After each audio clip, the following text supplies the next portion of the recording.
The Whitmore estate had always been a symbol of wealth and prestige in the small town of Crestwood. Its sprawling lawns, rose gardens, and marble fountains drew eyes from every passerby. But behind its elegance lay a quiet story that no one truly saw. A story that began with Ethan Brooks, the gardener, and Caroline Whitmore, the lady of the house. Ethan had been working on the estate for nearly 3 years. He was a man of simple means, born and raised in the countryside, with a strong back and quiet determination. The Whitmores had hired him after the old gardener retired, impressed by Ethan's knowledge of flowers and his ability to breathe life into withering plants. He had turned the gardens into something magical, a place where color bloomed year-round, and Caroline often found herself walking through them when the house felt too heavy with silence. Caroline Whitmore was known in town as a graceful woman, admired for her poise and kindness.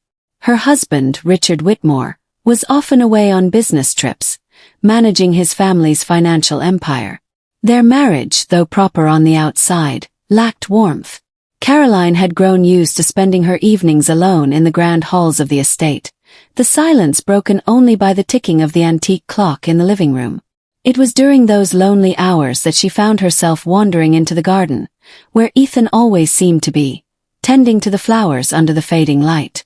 At first, their conversations were polite and brief. Caroline would compliment the roses, and Ethan would nod respectfully, perhaps offering a tip about how he cared for them. But as weeks turned into months, those exchanges grew longer. Caroline found in Ethan a listener, someone who paid attention not just to her words but to the emotions behind them. Ethan, though shy, couldn't help but be drawn to her kindness and the way her laughter seemed to brighten even the dullest day. One evening in late summer, Caroline brought out a tray with iced tea for Ethan. He was kneeling near the fountain, dirt smudging his hands as he trimmed the hedges. She watched him for a moment before speaking. "You work too hard, Ethan," she said softly, setting the tray on the stone ledge. He looked up, his hazel eyes catching the last golden rays of the sun. "And you're too kind, Mrs. Whitmore." "Caroline," she corrected gently. "At least out here in the garden, just call me Caroline." That small moment shifted something between them. From then on, the garden wasn't just a place of flowers and fountains. It became a sanctuary for the two of them. Caroline began joining Ethan during the afternoons, sometimes reading a book under the shade of the oak tree while he worked, sometimes helping him water the beds even though her hands weren't used to the soil. As autumn approached, the air grew crisper, and their conversations deeper. Caroline told Ethan about her childhood, how she once dreamed of becoming a painter but had married Richard instead, fulfilling the expectations of her family. Ethan shared stories of his father's farm, of how he found peace in watching things grow. Their bond wasn't loud or obvious. It was quiet, like the steady growth of roots beneath the earth. But hidden love is never simple. Caroline knew that the world they lived in would never allow for such a connection. A wealthy woman and her gardener. It was the kind of story people whispered about, never with kindness. And yet, her heart betrayed her every time she looked into Ethan's eyes and saw the same longing she felt. One winter afternoon, a storm rolled into Crestwood, blanketing the estate in snow. Richard had been gone for weeks, and Caroline found herself restless. She wandered into the garden, where Ethan was brushing snow off the shrubs to protect them. "You'll catch a cold out here," she said, pulling her coat tighter around her. Ethan shook his head. "The garden doesn't stop needing care just because it's winter." She smiled, then hesitated, watching the snowflakes melt into his hair. Something about the moment, the silence, the cold air, the warmth between them, pushed her closer to him.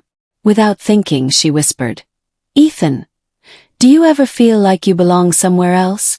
Like your heart wants something it shouldn't?"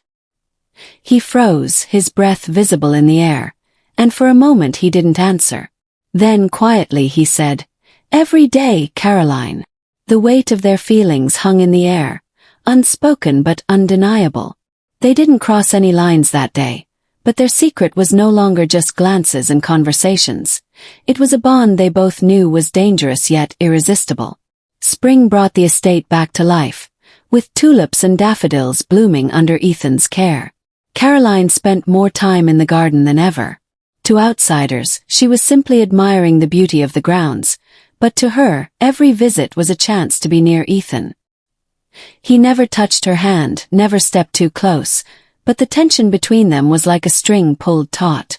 One evening, as the sun dipped below the horizon, Caroline lingered by the fountain. Ethan had just finished trimming the roses, his shirt sleeves rolled up, his hands stained with soil. She approached him, her voice trembling. "I don't know how much longer I can keep this inside," she admitted. He set down his shears, turning to her slowly. "Caroline, if we let ourselves cross that line, there's no going back. Your life, your reputation, it's too much to risk."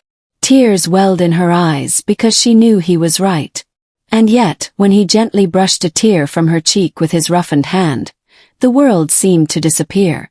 For a fleeting moment, she leaned into his touch, her heart beating wildly. That was the first and only time they allowed themselves that closeness. They never spoke of it again, but something unspoken lived in their hearts. Ethan continued to care for the garden, and Caroline continued to walk its paths. They smiled at each other, laughed softly, shared stories, but they both carried the weight of restraint, knowing that some loves were meant to remain hidden.